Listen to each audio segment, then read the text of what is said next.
It is my pleasure to introduce today's speaker, Dr. Jason Sippel, a meteorologist from the Hurricane Research Division at NOAA's Atlantic Oceanographic and Meteorological Laboratory. Dr. Sippel earned his PhD in atmospheric sciences from Texas A&M University, and he spent time with NASA and EMC before finding his way to HRD in 2017. Dr. Sippel holds several key leadership positions that are vital to NOAA's hurricane operations and research. He's a director of NOAA's Hurricane Field Program, leads HRD's data assimilation team, is a co-manager for the Hurricane and Ocean Testbed, and is a co-chair for the ICAM Working Group for Aerial Reconnaissance Equipment, and serves as the primary point of contact between hurricane forecasters and researchers for optimizing recon flight patterns and data use. So really not that much.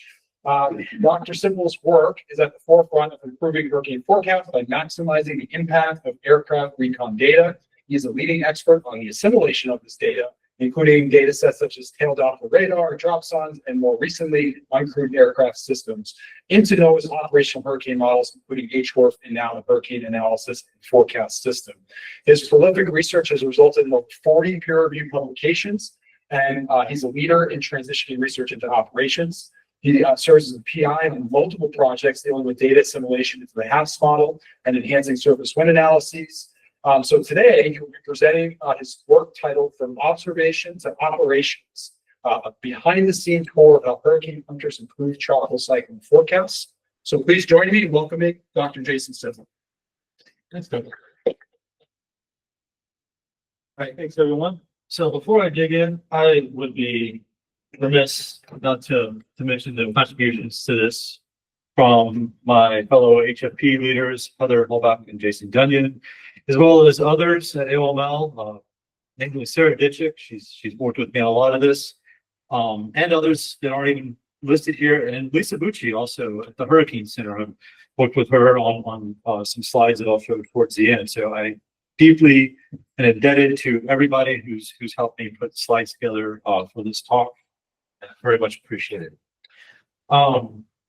So what I'm going to talk about today, I'll start with a brief history of tropical cyclone reconnaissance. This is not meant to be exhaustive, but kind of an outline from the beginnings and touching on what NOAA has done as a little bit on what the Air Force has done to get us to where we are today.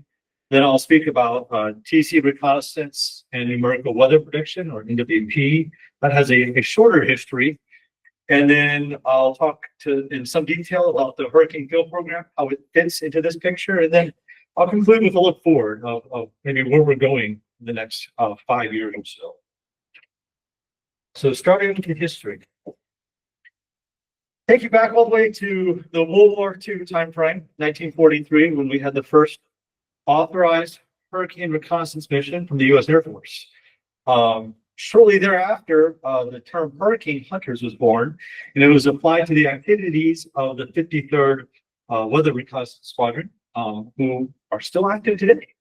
There were sporadic flights through the 40s and into the 50s, and then in the 1950s, the mid-50s, there was a really devastating hurricane season that led to the National Hurricane Research Project.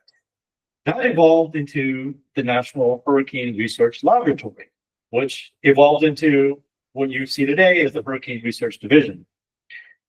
I think they had 10, I'm not going to list them all, but 10 various aircraft. I was surprised when I saw how many aircraft were involved in those projects for that roughly 20-year period. Well, we only have 3 aircraft today.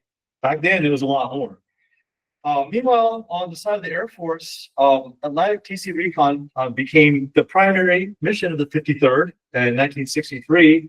And then the famous C-130s, the first mission was in 1965. You fast forward to the mid-70s, and NOAA procured the 2 P-3s that we still have to this day. Those planes are getting very old now.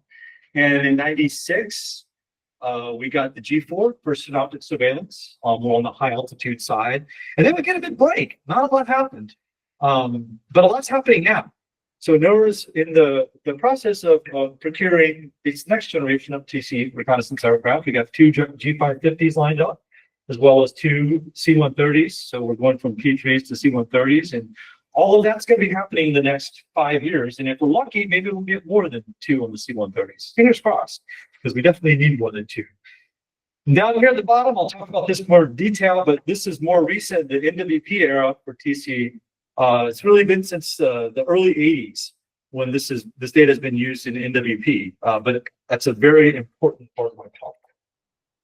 So just to recap of the planes that we have currently, high altitude, we have the G4.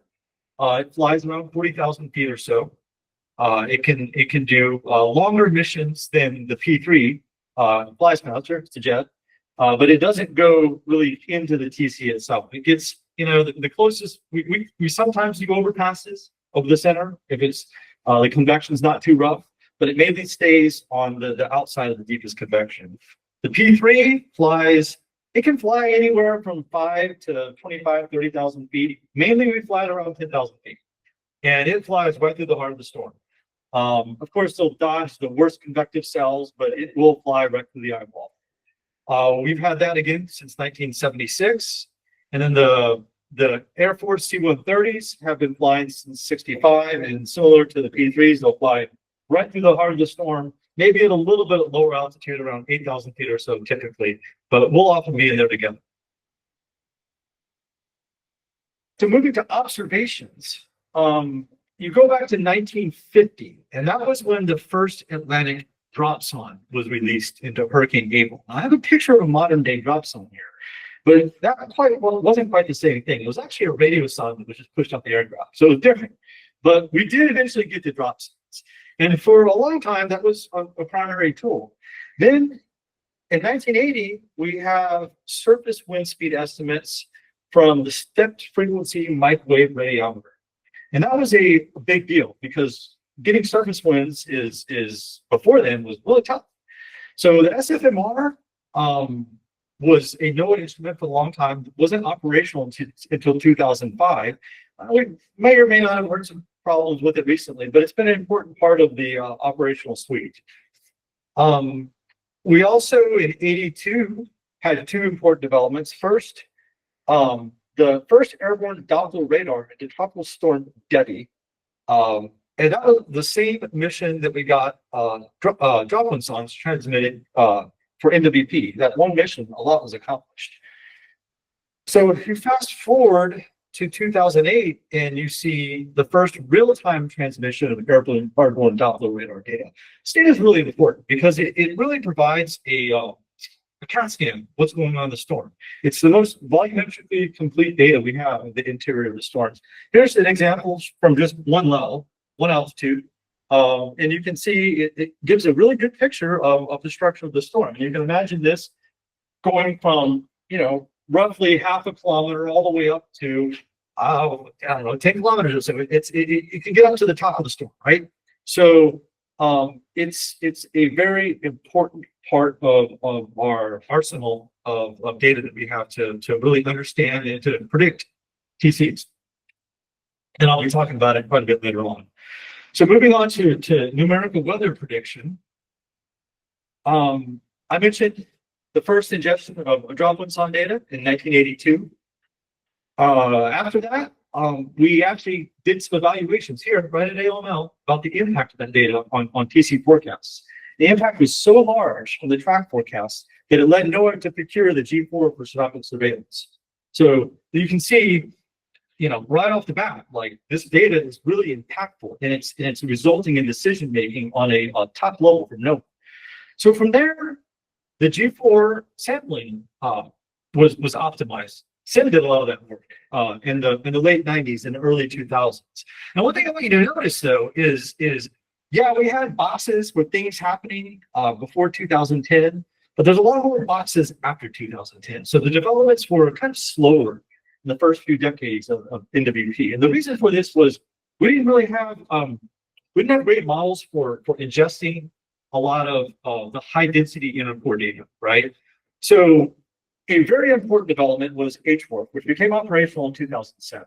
Now that in itself wasn't all that much to speak about because HWRF really stunk in the first few years. The forecasts were terrible, but it did get better over time through physics, through improving the resolution, and then we brought in data simulation, right? And eventually we brought in high resolution data assimilation and made advancements there, the advancements in computing, through a lot of just R&D and HFIP pumping money, the Hurricane Forecast Improvement Project program pumping money into improving H4. And so in 2013, H4 began ingesting, assimilating the airborne Doppler velocity data that I showed you was so important. And that began to have pretty significant impacts on the forecast. And then subsequent to that, a few years later, H4 had a major improvement to its data assimilation system, how it's ingesting the data, the statistical methods. And a few years after that, H4 began ingesting all of the reconnaissance data. So the flight level data, all of the drop zone data, everything that's coming off operationally. And the impacts were pretty positive. And that allowed us to get to a point where, with these positive impacts and a good model, H4 progressed a lot over those years. Then we began to use H4 to really evaluate how best to sample the storms, how to optimize our sampling strategies. When you have a good model, the data is doing good things in the model, you can begin to figure out, oh, what can I do different with the sampling strategies to make the impact even greater? So from there, we actually made some improvements in GFS as well. So GFS began adjusting the flight level data and GFS 16 upgrade. I think that was 2022 or 3. So that's been going on for a few years, 22. And then finally, the latest hurricane model, the Hurricane Analysis and Forecast System, became operational in 2022. And we're going through the process now of improving how the data impacts towns. We have got a lot of work ongoing to that end. So I'll give a little bit more detail on some of these. First, stopping at optimizing sampling. I'll give you a few examples of that. So this took place in 2017 to 18. I'll start on the left with the C-130s and the P-3s. Historically, the C-130s had not been dropping drop zones at the current points, those endpoints of their alpha pattern. I was working with the Hurricane Center back at the time, and I still go there regularly. And I just mentioned, hey, you know what, it might be a good idea to add some drop zone data to these terms. So it started experimentally, and we did that for a few storms, and then we did some evaluations of the impact of those songs and found out it was improving the intensity forecast. Similarly, NOAA P3, this I think started in 2017 as well.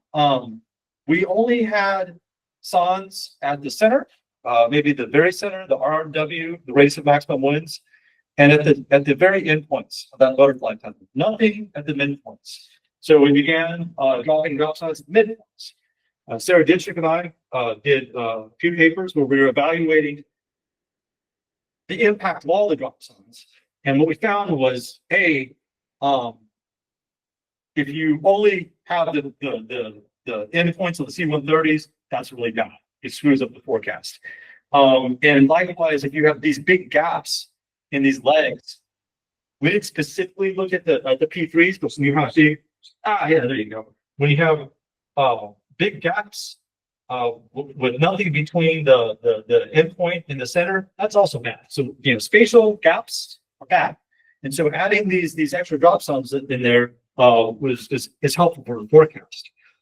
Now you turn to the G4, which is on the right over here, and we had a more extensive change to how it was used. We had some work at NOAA that was strongly suggestive that if we added a second circumnavigation around the center, so historically the G4 had only one circumnav around the center with drop zones and then some environmental work on top of that.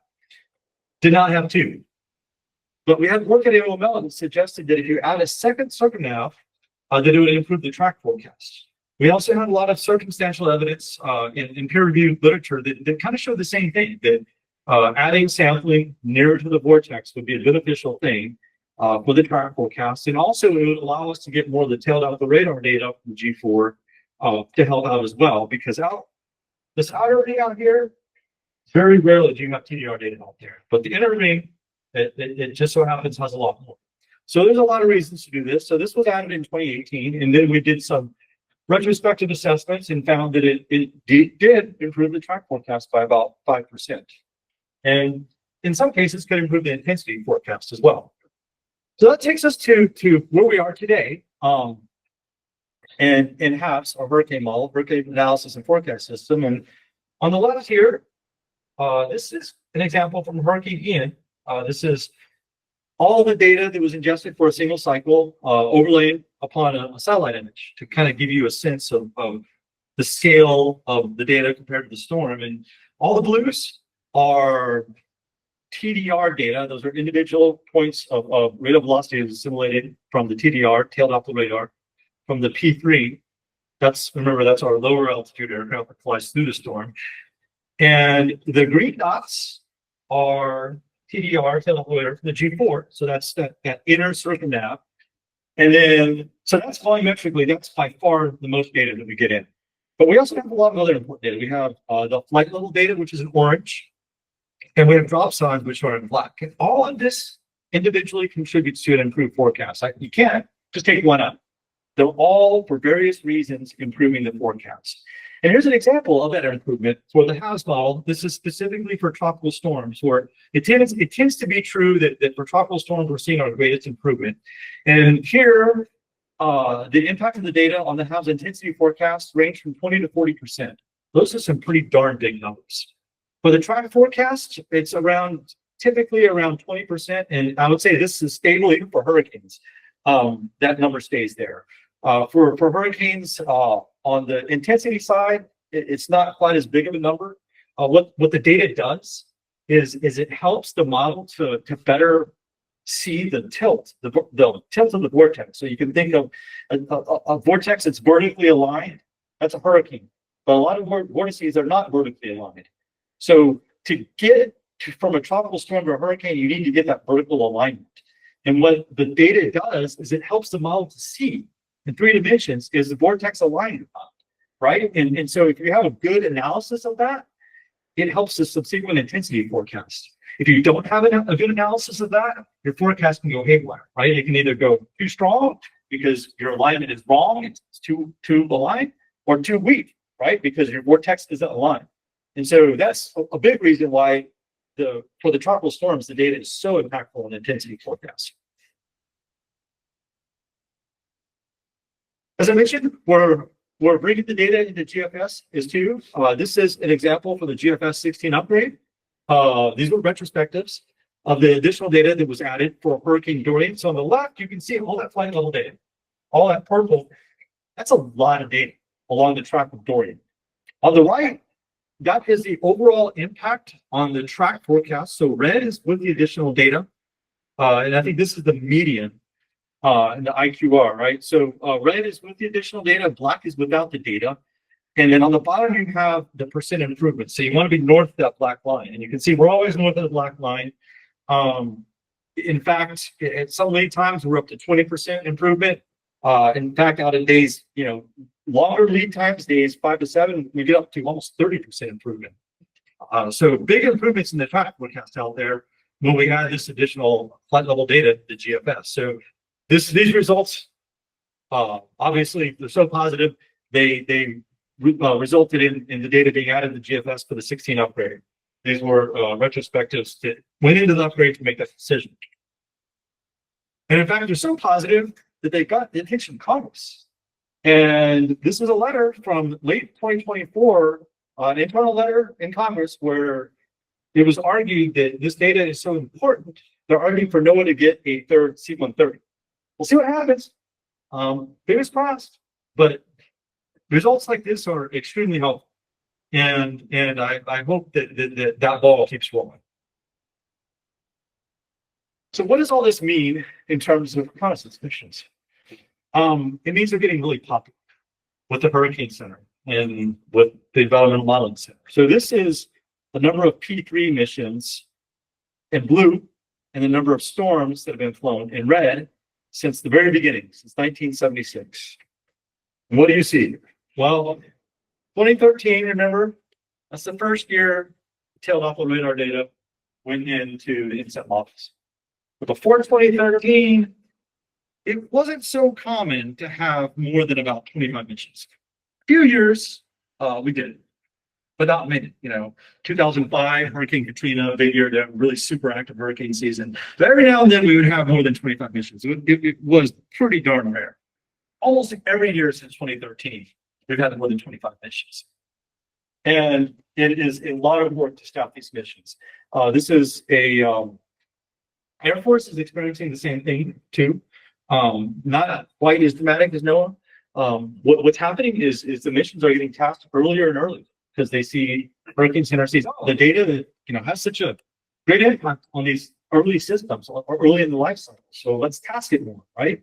And so we get things like this where we have 40 to 60 missions in a year. That's great. It's having a great impact on the data. It is a challenge to staff these missions and to make sure that we have the adequate resources for them. But overall, great thing for the forecast.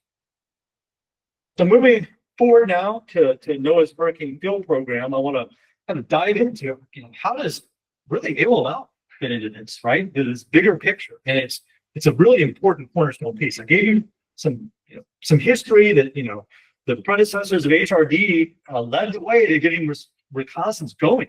But where do we fit into it now? So the Hurricane Field Program is led by AOL's Hurricane Research Division. We have operational partners with the Aircraft Operations Center, AOC, National Hurricane Center, and the Environmental Modeling Center. So our leadership this year, so I'm the HFP director.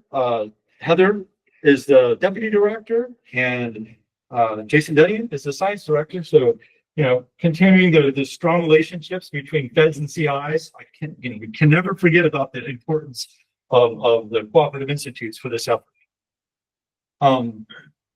So HFP has four main goals. One is collecting observations of tropical cyclones, kind of inherently obvious. Two, we also develop measurement strategies. We look for next generation improvements to instruments, and I'll tell you about some of those in the coming slides. Three, it's important to develop physical understanding. When I told you about the tilt of the tropical cyclone, that understanding has largely come through the work that's been done through the Hurricane Field Program. Michael Fisher has done a lot of great work evaluating our radar data. And then finally, four, improving forecasts. I've told you a lot about that. All the data that's coming off those aircraft, that's working through the Hurricane Field Program. We're the ones at AOL who make sure that data gets off the plane on to the operational centers. So we have a strong goal of improving the forecasts. So of course, we have to have a plan. Every year we develop an experimental plan. And this happens in the spring. We get submissions from various PIs all over the country about their interests. And here's what it looks like. So we span the gamut from genesis to end stage of tropical cyclones. A lot of experiments. All these numbers are a number of experiments in our plan focused on that stage. So mature stage takes the most, but we do span from the beginning to the end. End could either be landfall or extratropical transition. We do satellite validation work, very important work going on there. We collaborate with NESDIS on satellite validation. And we also do ocean observing work. A lot of important collaboration with partners all over the country.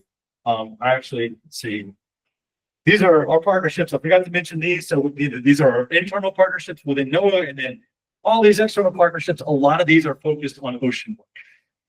So very important collaborations going on there. For ocean observing, a lot of collaboration with PhD to really better understand the air-sea interface. And that will ultimately improve understanding and improve models. And then, I mentioned satellite validation as well. So here's where we operate. This year, we're a little bit more limited in range due to just constraints, staffing, and the overall operating environment this year is a little tougher. So historically we've been able to operate out of Cabo Verde or out of Costa Rica. We trimmed back a little bit this year, but still we're covering the entire Western Atlantic Basin. The P3 on the left has a little bit more limited operation range. It can't fly quite as far as the G4, but both solidly covered the whole Western Atlantic with at least 2 hours of on station time. A lot of times we'll forward deploy down to St. Croix, Barbados, or Aruba to get systems that are coming to the islands from the east. Occasionally we'll do a mission out of Bermuda as well, mainly focused on research out there.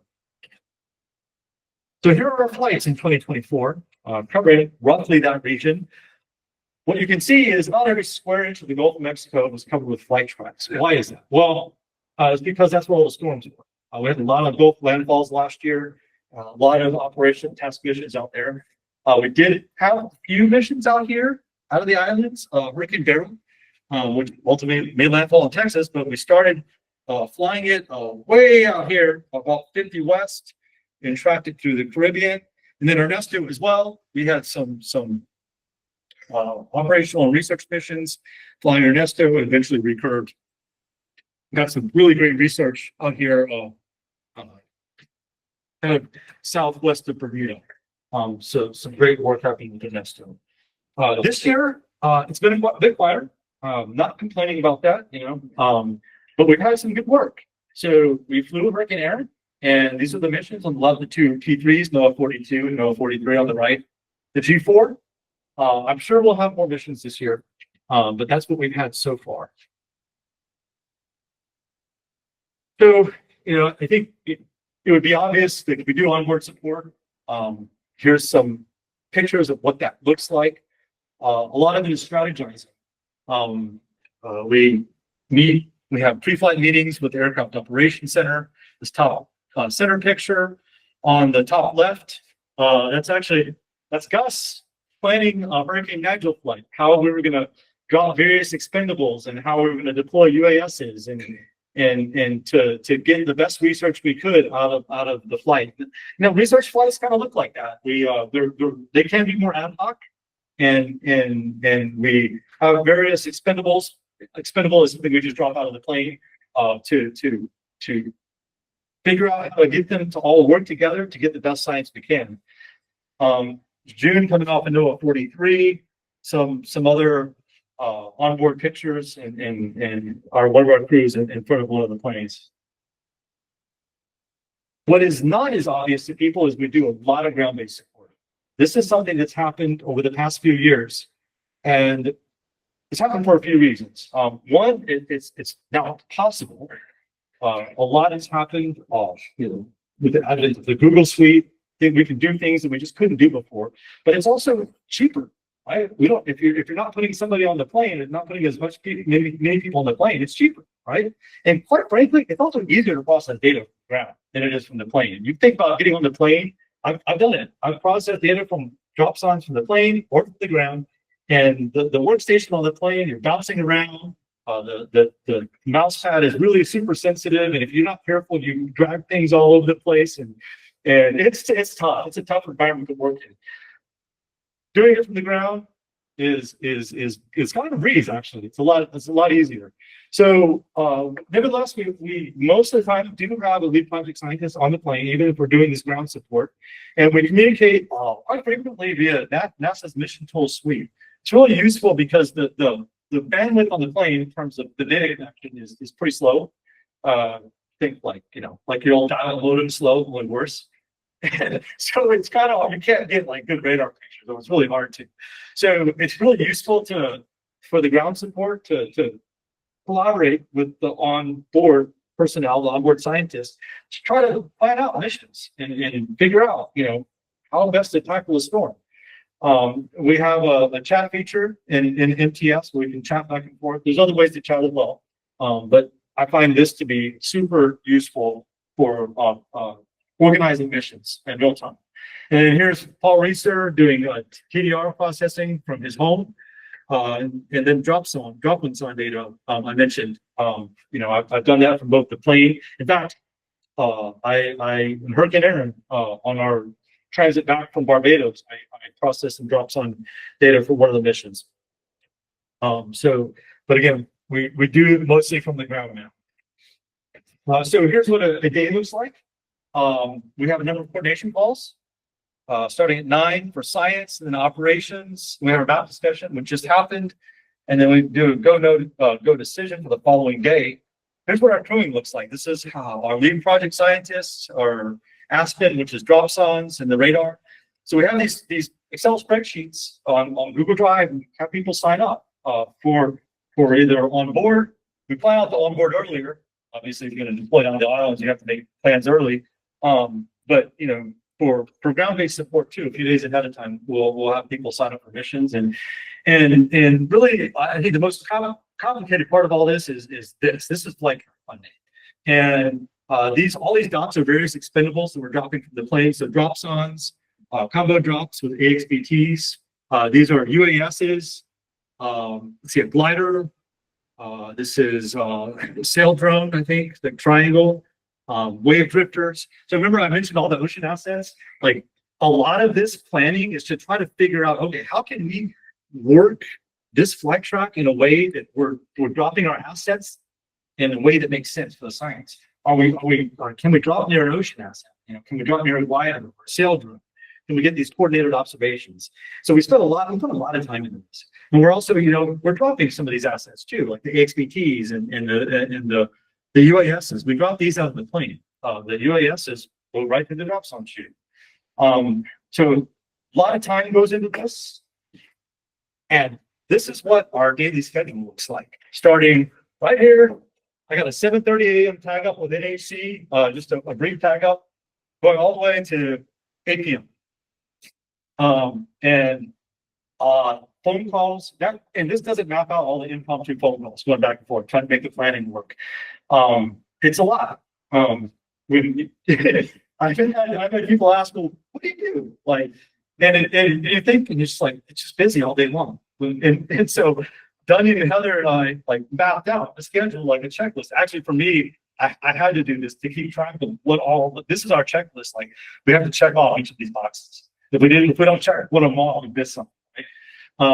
So yeah, it's a super busy day when we have a flight. So what does all this look like in terms of support? Well, last year we had 60 missions, operations, 7 for research, resulting in about 3,000 person hours of support. So about 75 weeks. 90% of that was operations. About 10 people provided 80% of that work. That is a lot of work on a group of 10 people. So far this year, we're over 2,000 hours, about 2,100 hours, only one storm in. I will say that I don't think we tracked the time as well last year in the preseason. And this year, I was very dedicated about tracking time in the preseason. So this year is probably a little bit more accurate than last year. I would say this is at least 3,000. It may be closer to 3,500. I'm not sure. Anyway, it's a lot of work for very few people, but we are very dedicated to the mission. So now moving on to the observations that we gathered. I'm going to talk a lot about radar. I'm going to talk more about radar. It's so important. I mentioned the real-time processing by AOML. We send the data to the Weather Service, but there's also 2 other things. It gives us context for other wind observations. So we have other observations that we're gathering, and this radar data can help us to better understand. One of the things that we found is if you're only gathering data from one instrument, that instrument is like doing something crazy. You really don't have any good way of knowing. And so it's really, really important to have multiple sources of information for the same observation. And then finally, it's used to understand intensification. Here's Hurricane Idalia. This is from tropical storm on the left to category 3 on the right. And the L's and the M's are where the low and mid-level centers are. So mid-levels are the bottom panels, low levels are the top panels. I guess I should reverse those. But what we see is that in the tropical storm, like the first 2 columns, they're not stacked. The low and the mid-level centers are not together, right? So here, I'll circle here for people online. But what we see between the tropical storm and the category 1 phase is they become stacked. So this is that vertical alignment that I was telling you about. We see this over and over again, that when you see a vortex beginning to align, and the Hurricane Center will use this radar data, we send them this data. They see it in real time. And they not only does the NWP get it, but what the Hurricane Center gets it, and they say, this vortex is aligning. Maybe it's about to rapidly intensify. I've seen this in forecast discussion. And this radar data is the tool that they use most to be able to assess that. We also gather other unique observations on the left. Small uncrewed aircraft systems, Altius, in Hurricane Ian. This was a landfall flight for Hurricane Ian. That color-coded track, that's the track of the Altius we released from the P3, color-coded by wind speed. You see it. Those bright reds there, I'm sorry, the dark reds at 200 miles an hour. So incredible wind speeds gathered in the lower boundary layer. Why is SUAS so important? Because they can fly down low where we wouldn't dare fly. We used to fly down low, and then bad things almost happened. So we stopped flying down low. But now we have these SUASs. And so it's great. We can gather observations down there, really high resolution observations in the highest winds. I mentioned Nestis. One instrument that we've used that's been really, really important from Nestis is the IROC. Why is this important? Because it gives us vertical profiles of wind speed all the way down to the surface. We can get estimated 10-meter winds pretty accurately from IROC. Gives us context for other wind measurements like the step frequency microwave radiometer. We begin to discover problems with the SFMR and begin to understand those problems because of this instrument right here. And that would not have happened without the field program. Now, I don't have it up here, but Nestis actually has a new radar they're testing. It's called ROARS. And it is, the next kind of iteration of IROC. And that's something that legitimately could become operational in a few years. They've been looking at some preliminary data from it. It looks good. So I'm really excited to see what becomes of that radar. Going back to ocean assets, we have this CHAOS, Coordinated Hurricane Atmospheric Ocean Sampling. Talked about this a lot. There's a lot going on in the air. There's a lot going on in the ocean. And getting these coordinated observations to better understand things like the drag coefficient. Greg gave a fantastic seminar on that a month or so ago. That's really, really important for improving numerical weather prediction. This is kind of the next generation of where we're heading in NWP is using these coordinated observations to better understand what's going on at that air-sea interface and to better understand what's going on in the ocean so we can better model it and eventually ingest all this data in a coupled fashion with coupled data escalation. So this is where we'd like to go is using all this, and HFP is going to be a key part of it. So here's a quick, Lev put this together. He puts these together for every storm. This is an animation of what all these assets look like. This is Hurricane Helene. That's the P3 doing a butterfly pattern. Okay, that's a buoy. These are drop signs coming out. This is the G4 out here, P3 again. More drop signs. Hey, that's UAS right there in purple. I think that's a wave drifter, I believe. More UAS. This just gives you an idea of the scope of what's going on in every mission. It's a lot. And again, it takes a lot to coordinate all this, but it's really fantastic. Yeah, there's sail drones right there. I've gotten some great data from sail drones. I hope that we can, have that come back again. So yeah, that's what a single storm looks like. We had a lot of those last year. Let's see.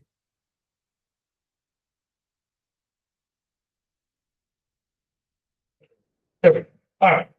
So, I talked a lot about data simulation, use data to improve the forecast directly from ingesting in the models, but I talked a little bit about physics. I want to give you one example, a really important example of how this data can be used to improve model physics. This was from HWARF, the older hurricane model. It's going to be retired sooner or later. It was a stellar model, a world-leading model for predicting hurricane intensity, but I mentioned it wasn't always good. And if you go back to 2011, so this is radial inflow, radial outflow. This is a radius going up to 3 times the radius of maximum winds. This height up to 2,000 meters.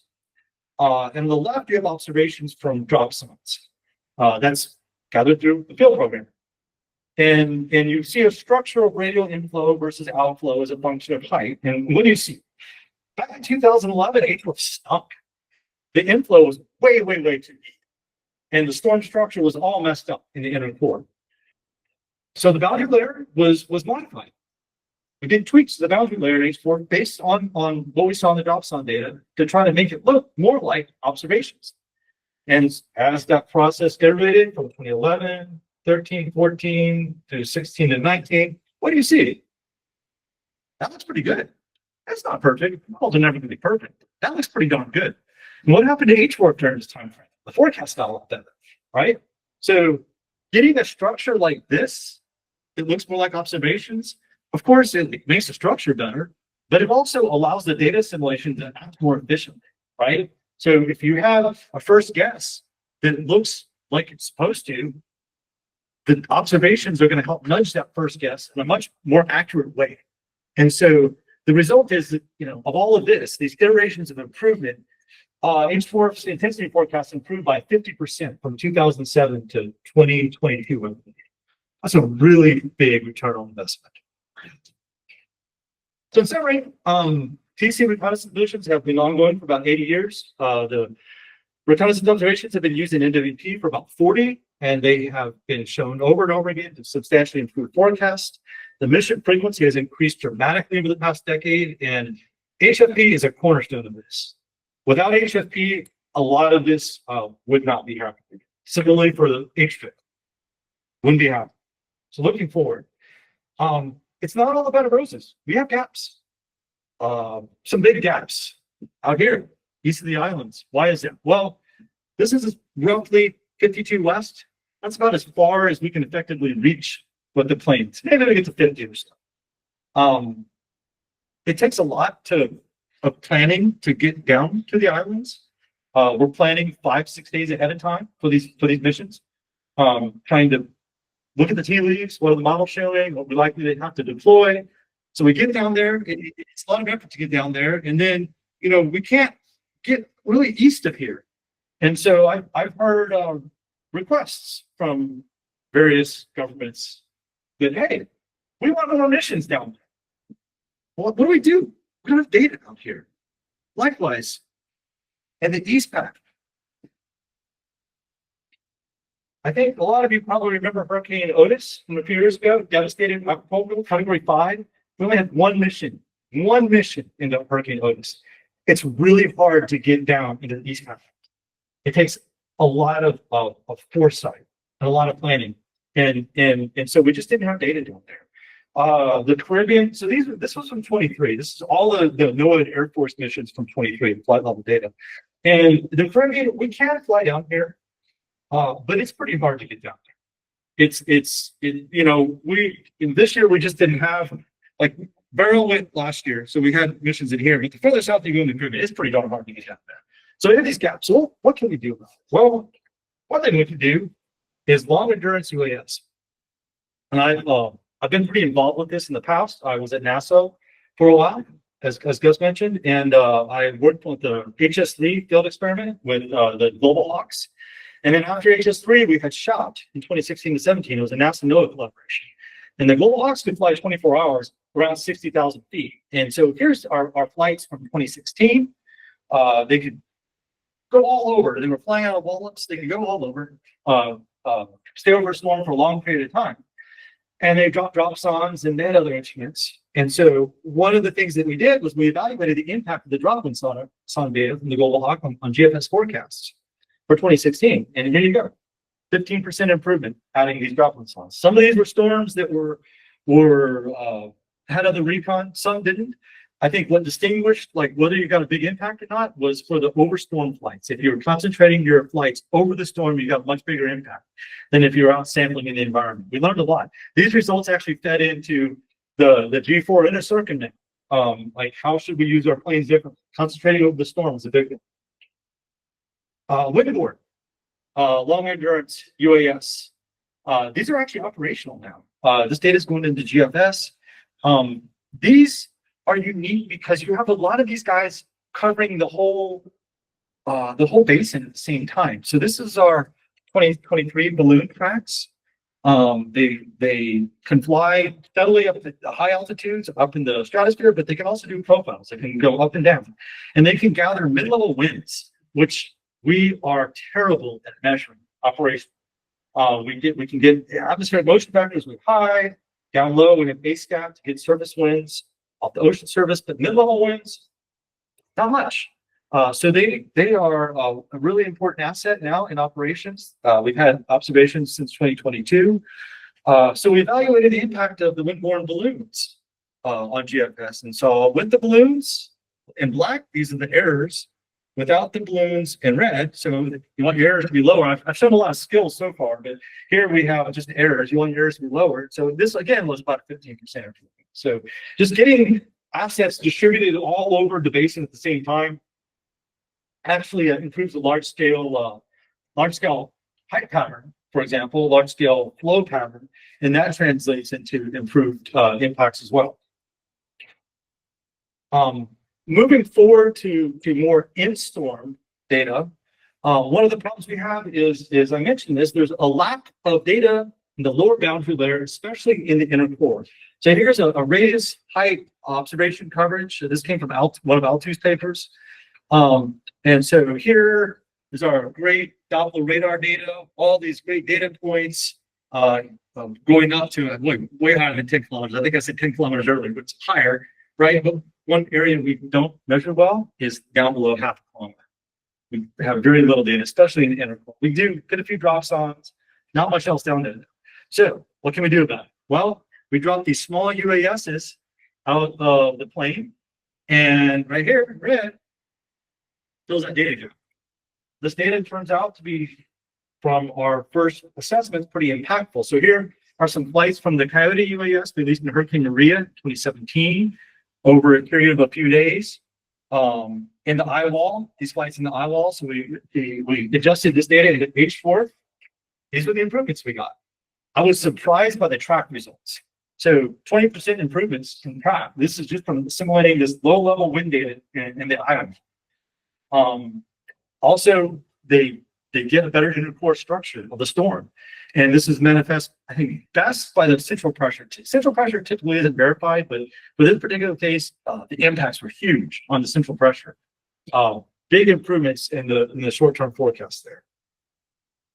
So looking forward, we have a lot of upcoming UAS evaluations. I have a project looking at Black Swift S0s, another type of UAS.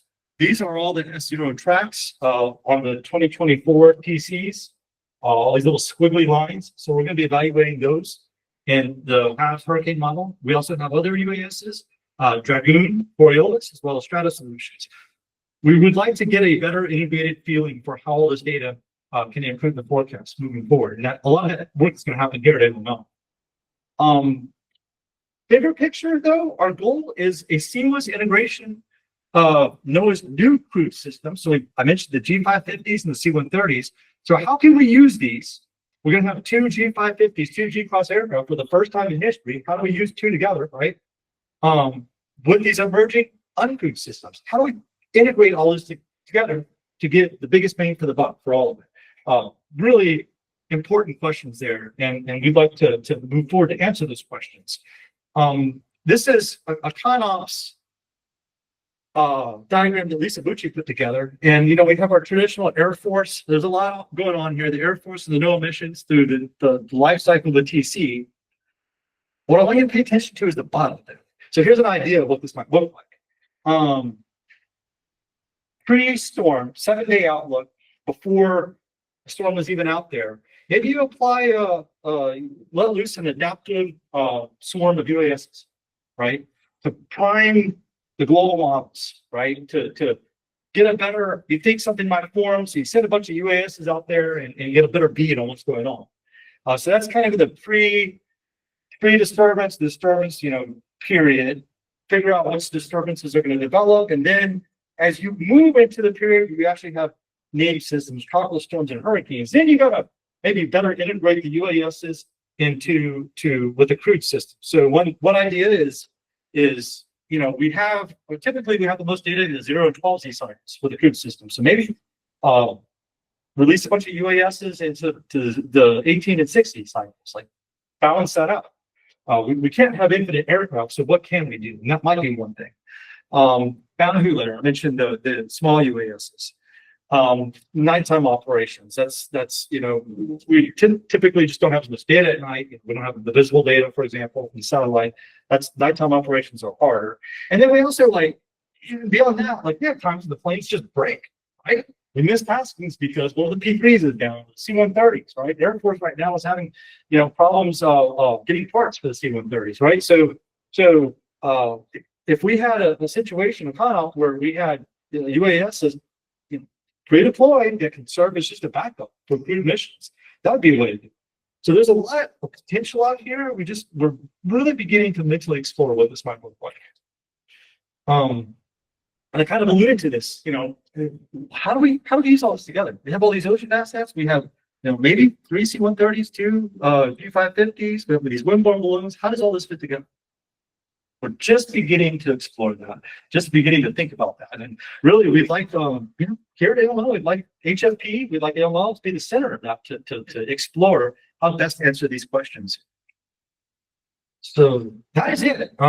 Thank you for listening. Here's some pictures from Hurricane, I think all these are from Hurricane Dorian. Actually, that was from Hurricane Harvey. So Hurricane Dorian right there, that was a fun set of missions to fly on. But I had to include some eye candy at the end. That's it. Thanks.